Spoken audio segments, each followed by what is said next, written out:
तो आज की इस वीडियो में हम डिस्कस करने वाले हैं पेटीएम के बारे में। पेटीएम सितंबर के महीने में पहली पेमेंट ऐप बनी है जिसने 1.2 बिलियन पेमेंट ट्रांजैक्शन किए हैं और पेटीएम ने फिर एक बार इंडिया की नंबर 1 पेमेंट ऐप का दर्जा प्राप्त किया है।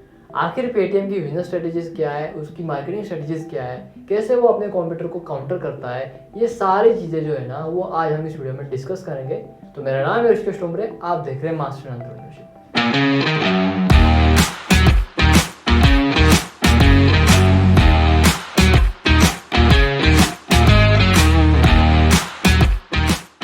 तो शुरुआत करते हैं डायरेक्टली पेटीएम की अबाउट सेक्शन से। देखो, पेटीएम की शुरुआत जो है ना वो विजय शेखर शर्मा ने की थी। ये सोच के की थी कि भैया मोबाइल के थ्रू भी पेमेंट हो सकती है, अगर इंटरनेट के थ्रू आरटीजीएस वगैरह हो सकता है तो मोबाइल के थ्रू पेटीएम से मोबाइल के थ्रू डायरेक्ट पेमेंट क्यों नहीं हो सकती। इस बेसिक से आइडिया से उन्होंने पे थ्रू मोबाइल यानी कि पेटीएम की शुरुआत की थी। अब पेटीएम ने आगे जाके कई सारी बिजनेस स्ट्रेटजीज का इस्तेमाल किया अपने बिजनेस को स्ट्रॉन्ग बनाने के लिए। उनमें से कुछ बिजनेस स्ट्रेटजी मैं आपको बताऊंगा। मुझे 6 बिजनेस स्ट्रेटजीज लगती है जो पेटीएम को सक्सेसफुल बनाने में काफ़ी ज़्यादा कारगर रही है। उनमें से 2 बिजनेस जो स्ट्रेटजी है वो काफ़ी ज़्यादा सिंपल है, वो आपको बड़े ही आराम से जो है वो समझ में आएंगी, राइट। तो देखो, जो सबसे पहले बिजनेस स्ट्रेटजी है वो है भैया कैशबैक बिजनेस स्ट्रेटजी। कैशबैक के अंदर आपको नाम से पता चलता है कि आपको जो है वो एक तरीके से कैशबैक मिलता है, राइट। पेटीएम जो है वो उसके कस्टमर को, जब कस्टमर नया होता है ना तो उसे कैशबैक ऑफर करता है। बट सिर्फ कैशबैक से ही बात नहीं बनती है यूज़र को रिटर्न करने के लिए। तो यहीं पे आती है पेटीएम की दूसरी स्ट्रेटेजी, वो है भैया रेफरल स्ट्रेटजी। पेटीएम जो है वो यूज़र को कन्विंस करता है कि आप जो है वो अपने दोस्त को पेटीएम के ऊपर इन्वाइट करो, उसके बदले में हम आपको 100 से 150 रुपये का कैशबैक जो है वो हम दे देंगे। ये भी स्ट्रेटेजी जो है, ये दोनों स्ट्रेटेजी आज के डेट में बड़ी कॉमन हो चुकी है। काफ़ी ज़्यादा ब्रांड जो है इन दोनों स्ट्रेटेजी को इस्तेमाल करते हैं और पेमेंट सेक्शन के अंदर जो है ये दो जो स्ट्रेटेजी होती है ना वो काफ़ी ज़्यादा इस्तेमाल की जाती है। लेकिन आगे चल के आपको जो स्ट्रेटेजी बताने वाला हूँ ना काफ़ी ज़बरदस्त स्ट्रेटेजी है जो सुन के आपको बड़ा मज़ा आएगा। उनमें से सबसे पहली स्ट्रेटेजी है गेमिफिकेशन। अंदर होता ये है कि देखो, पेटीएम ने क्या किया है, पेटीएम ने अलग अलग कंपनियों के अंदर ना अपना एक तरीके से उनके साथ ना एक पार्टनरशिप किया हुआ है, एमओयू बनाया गया है। हाँ, पेटीएम कंपनी से पैसे जरूर लेता है, लेकिन पेटीएम क्या करता है, पेटीएम ने एक सिंपल सा फंडा अपनाया है। पेटीएम ने यूजर को ये बताया है कि भैया देखो, तुम जब जब पेटीएम के ऊपर ट्रांजैक्शन करोगे, जब जब पेटीएम के ऊपर रिचार्ज करोगे, जब जब पेटीएम के ऊपर किसी की पेमेंट करोगे या फिर किसी का बिल पेमेंट वगैरह करोगे, तब तब तुम्हें पेटीएम के रिवॉर्ड पॉइंट्स मिलेंगे। जब जब तुम्हें पेटीएम के रिवॉर्ड पॉइंट्स मिलेंगे ना, तब तब तुम्हें काफ़ी अच्छी खासी ऑफर्स मिलेगी जब तुम इन पेटीएम को रिडीम करने जाओगे। तो देखो, अब यहाँ पे पेटीएम क्या करता है, वो कंपनी के साथ पार्टनरशिप करता है। उनको कहता है कि भैया देखो, तुमको वैसे भी नए कस्टमर चाहिए, तुम्हारे बिजनेस के लिए कस्टमर तो चाहिए, तो मेरे पास 1 करोड़ 80 लाख से भी ज़्यादा ट्रांजैक्शन करने वाले कस्टमर है। मेरे पास 1 करोड़ 80 लाख डेली की ट्रांजैक्शन होती है। जिनो एक बिजनेस रिसर्च कंपनी है, उसके अकॉर्डिंग पेटीएम के 2019 के लास्ट क्वार्टर से लेकर 2021 के फर्स्ट क्वार्टर तक डेली जो एक्टिव यूजर थे वो लगभग 3 करोड़ 90 लाख थे। लेकिन पेटीएम ये क्लेम करता है कि उसके जो डेली एक्टिव यूजर्स है ना वो 3 करोड़ 90 लाख नहीं है, बल्कि 1 करोड़ 80 लाख से ज़्यादा है। हाँ, 2 करोड़ के आसपास तो डेली इनके एक्टिव यूजर्स है ही। तो पेटीएम ये बताता है उन कंपनियों को कि भैया देखो, 2 करोड़ डेली एक्टिव यूजर्स है हमारे पास में, अगर तुमको जो है वो अपने बिजनेस के लिए कस्टमर चाहिए तो तुम हमारी कैश कार्ड स्कीम के अंदर आ सकते हो, जिसकी वजह से तुम्हें हमें कुछ पैसे पे करना पड़ेगा, उसके बदले में हम तुम्हें हमारे रिवॉर्ड पॉइंट के सेक्शन में लिस्ट करेंगे, जिसकी वजह से जो कस्टमर ने पॉइंट जीता है वो जब उन पॉइंट को रिडीम करने आएगा तो उन्हें तुम्हारा ब्रांड दिखेगा। अगर वो तुम्हारे ब्रांड के अंदर इंटरेस्टेड हो तो वो तुम्हारे ब्रांड से परचेस कर लेगा। इससे होगा ये कि भैया आपको जो है वो नए नए कस्टमर जो है वो मिलेंगे। और पैसे तभी देना है जब वो जो यूज़र है वो उस ब्रांड का प्रोडक्ट लेता है या फिर वहाँ पे पॉइंट उस ब्रांड के लिए रिडीम करता है, तभी आपको पैसे भी पे करने हैं। तो ये काफ़ी ज़्यादा सस्टेनेबल मॉडल है। इसकी वजह से जो कंपनी है ना वो पेटीएम के साथ चली गई। पेटीएम पहला था इस इंडस्ट्री के अंदर, यानी कि पेटीएम की इंडस्ट्री के अंदर, पेमेंट की इंडस्ट्री के अंदर ना गेमिफिकेशन लाने वाला पेटीएम जो था वो पहला था। गूगल ने स्क्रैच कार्ड का सिस्टम जरूर लाया, लेकिन स्क्रैच कार्ड के अंदर कंपनी उसकी मेंबरशिप वगैरह प्रोवाइड करना, जैसे गाना प्लस की 3 मंथ की जो मेंबरशिप है आपको 1 रुपये में मिलती है। लेंस कार्ड की जो गोल्डन मेंबरशिप है वो 1 साल की आपको जो है वो एकदम फ्री मिल जाती है, जब अगर आपके पास जो है वो 2000 पेटीएम पॉइंट्स हो तो, राइट। तो ये जो स्ट्रेटेजीज वगैरह होती थी ये शुरुआत में पेटीएम खुद लेके आया, जिसकी वजह से पेटीएम को काफ़ी ज़्यादा फायदा हुआ। बाद में इसे गूगल पे ने, फोन पे ने कॉपी भी कर लिया, राइट।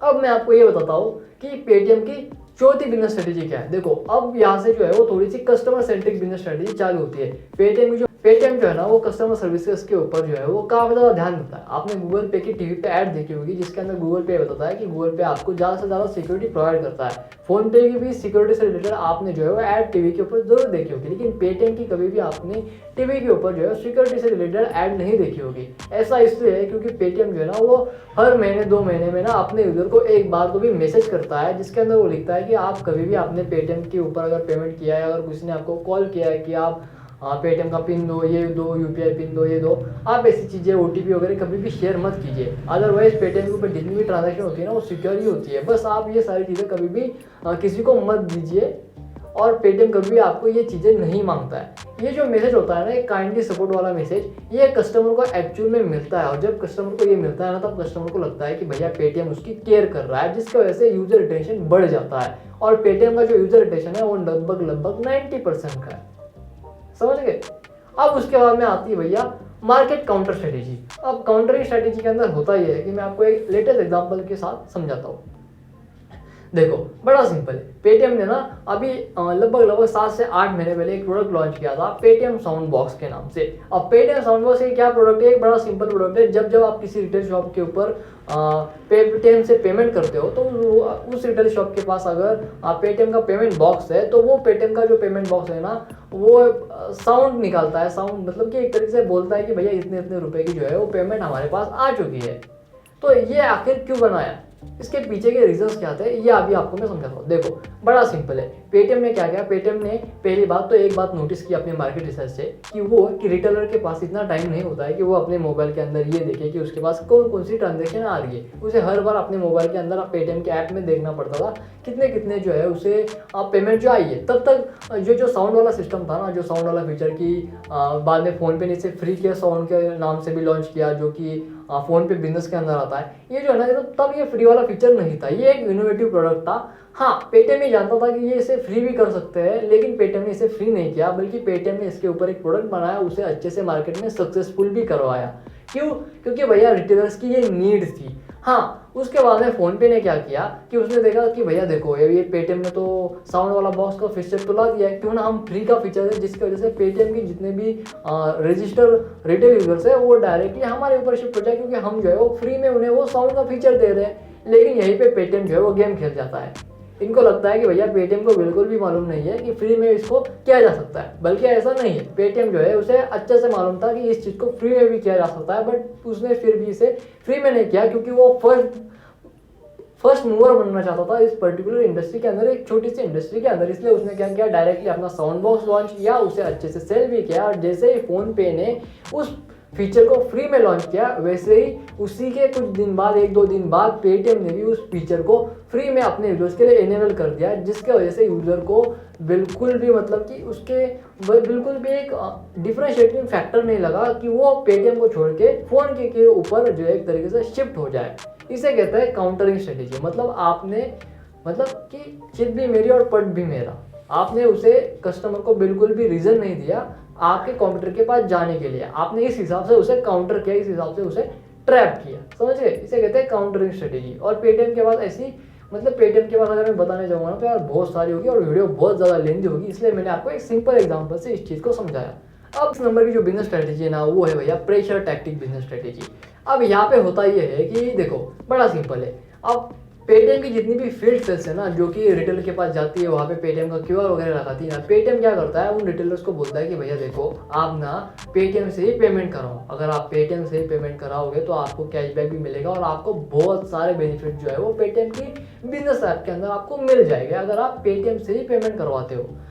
कैशबैक का ये जो फीचर है ना, ये सबसे पहले भारत पे ने लॉन्च किया था। उसके बाद में काफ़ी ज़्यादा कंपनियों ने इसे कॉपी किया, पेटीएम भी उसमें था, राइट। लेकिन उसके पहले भी पेटीएम एक काम करता था, वो ये कि वो रिटेलर को ये कन्विंस करवा देता था कि आप जो है ना वो सिर्फ पेटीएम से ही पेमेंट एक्सेप्ट करो, बाकी ऐप से पेमेंट एक्सेप्ट मत करो। तो वो जो रिटेलर वगैरह होता था ना, वो कस्टमर को एक तरीके से प्रेशराइज करने की कोशिश करता था कि पेटीएम करो, पेटीएम करो। आपने ये बात बहुत बार नोटिस की होगी, जब भी आप किसी दुकान के ऊपर जाते हो, पेटीएम वगैरह स्कैन करते हो, या फिर अगर आप बोलते हो कि भैया ऑनलाइन पेमेंट वगैरह करूंगा, तो वो रिटेलर आपको डायरेक्टली बोलेगा कि भैया पेटीएम करो, गूगल पे करो या फिर फोन पे करो। इस बिजनेस स्ट्रेटेजी को ये तीनों कंपनियां बड़े आसानी से इस्तेमाल करती है, जिसकी वजह से पेटीएम की हाई क्वालिटी ब्रांड रिकॉल भी बन जाती है, प्लस लोग जो है वो पेटीएम का यूज करना स्टार्ट स्टार्ट कर देते हैं। अगर नहीं भी कर रहे होते हो तो भी वो पेटीएम का यूज मतलब कि अकाउंट वगैरह बनवा लेते हैं, पेटीएम को डाउनलोड जरूर कर लेते हैं और पेटीएम से पेमेंट करना भी स्टार्ट कर देते हैं, क्योंकि उनके माइंड में एक ब्रांड रिकॉल आ जाता है कि पेटीएम करो।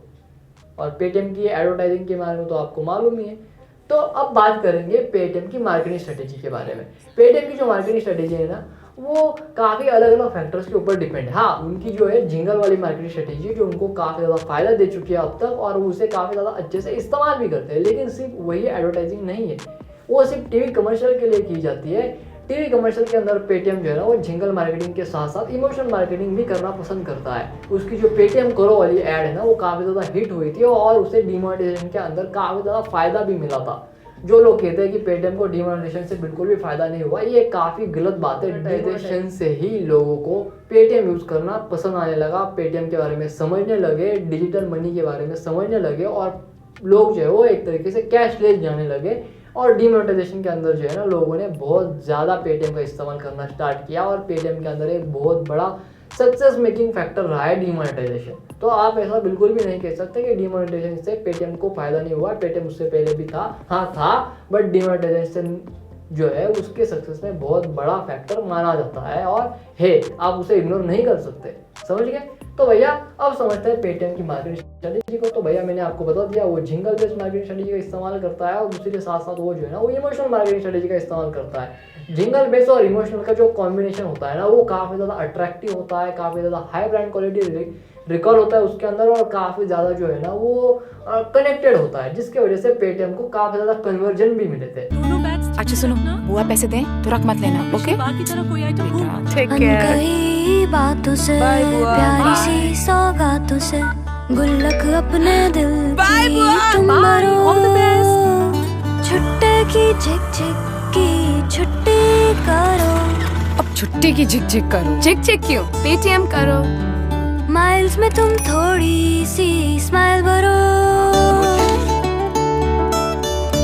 आपका हुआ 295। गोली देना बंद करो, बस एक स्कैन में डन करो। Have a nice day. जिंदगी जीने का नया तरीका शुरू करो। पेटीएम करो। सिर्फ बात इसी से नहीं बनती। पेटीएम जो है ना, वो शुरुआत में आया था ना, तब वो माइक्रो मार्केटिंग स्ट्रेटेजी का इस्तेमाल करता था। उसे नहीं मालूम था कि कैसे मार्केटिंग कैंपेन्स वगैरह बनाने चाहिए, तो उसने एक आइडिया की, मालूम नहीं था ऐसा नहीं बोल सकते। उस समय इतने पैसे नहीं हुआ करते थे कि अच्छे से अच्छी मार्केटिंग करने के लिए, क्योंकि उस समय जो कंपनी थी वो अर्ली स्टेज वगैरह में हुआ करती थी। तो कंपनी ने एक माइक्रो मार्केटिंग कैंपेन चालू किया, जिसके अंदर कंपनी एमबीए स्टूडेंट्स को टारगेट करती थी, और उन्हें ये कहती थी आप पेटीएम के लिए एडवर्टाइज करो, जिसके अंदर आप ये लोगों को शो करो कि कैशलेस पेमेंट करना कितना आसान है और पेटीएम से पेमेंट करना कितना आसान है। तो इन्होंने एमबीए के स्टूडेंट्स को कहा कि आप हमारे लिए एडवर्टाइज करो, जिसके ऐड पे ज़्यादा व्यूज़ आएंगे, जिसके ऐड के ऊपर जो है वो मतलब कि आप उस ऐड को अपने फेसबुक के ऊपर लॉन्च करो, और जिसके ऐड के ऊपर ज़्यादा व्यूज़ आएंगे हम उस ऐड क्रिएटर को जो है वो इनाम देंगे। तो काफ़ी लोगों ने जो है वो, काफ़ी एमबीए स्टूडेंट्स ने जो है ना वो पेटीएम के ऊपर जो है वो, यानी कि पेटीएम के ऊपर एक काफ़ी अपनी अपनी तरीके से ऐड बनाई, और उन ऐड्स को फेसबुक सोशल मीडिया के ऊपर पोस्ट किया, जिसकी वजह से पेटीएम को काफ़ी अच्छे यूज़र भी मिले, वो भी काफ़ी कम खर्चे के अंदर। तो शुरुआत में पेटीएम ने ऐसे हथकंडे भी अपनाए। उसी के साथ साथ पेटीएम ने एक गेम भी लॉन्च किया था, मतलब कि ये भी एक तरीके से मार्केटिंग कैंपेन था, जो ये शो करता था कि पेटीएम जो है वो एकदम सिक्योर है पेमेंट ट्रांजैक्शन के लिए, जो काफ़ी ज़्यादा सक्सेसफुल हुआ। उसके बाद जो पेटीएम है ना, उसने बीसीसीआई के साथ में भी डील की टीम इंडिया के स्पॉन्सरशिप के लिए, टाइटल स्पॉन्सरशिप के लिए, जो कि काफ़ी ज़बरदस्त डील थी, क्योंकि इंडिया के अंदर जो है वो आपको काफ़ी ज़्यादा क्रिकेट लवर देखने को मिलते हैं, और ये डील जो है ना वो 5 साल के लिए थी, जिसकी वजह से पेटीएम को काफ़ी ज़्यादा फायदा भी हुआ। नुकसान तो इस डील का बिल्कुल भी नहीं है, क्योंकि high quality brand record create हुआ ही हुआ, प्लस पेटीएम को अच्छे से अच्छे कस्टमर भी मिले, और लोगों को एक तरीके से जो क्रिकेट वाले लोग हैं ना, उनको काफ़ी अच्छे से सबकॉन्शियसली पेटीएम की तरफ शिफ्ट भी करवा दिया। काफ़ी अमेजिंग मार्केटिंग स्ट्रेटेजी थी। तो ये कुछ मार्केटिंग के फैक्टर्स है जो पेटीएम की ग्रोथ के अंदर भी गिने जाते हैं। उन्हें पेटीएम की मार्केट स्ट्रेटेजी के अंदर हम गिन सकते हैं, क्योंकि बस पेटीएम की जो मार्केटिंग स्ट्रेटेजी है बस एक जिंगल के ऊपर डिपेंड नहीं है। ये कुछ मैंने अभी आपको स्ट्रेटेजीज बताई, कुछ फैक्टर्स आपको बताया, जो आपको अगर पसंद आए हो तो आप वीडियो को जरूर लाइक कर दीजिए, इसे अपने दोस्तों को जरूर शेयर कीजिए। मैं मिलता हूं आपसे नेक्स्ट वीडियो में, तब तक के लिए जय हिंद, वंदे मातरम।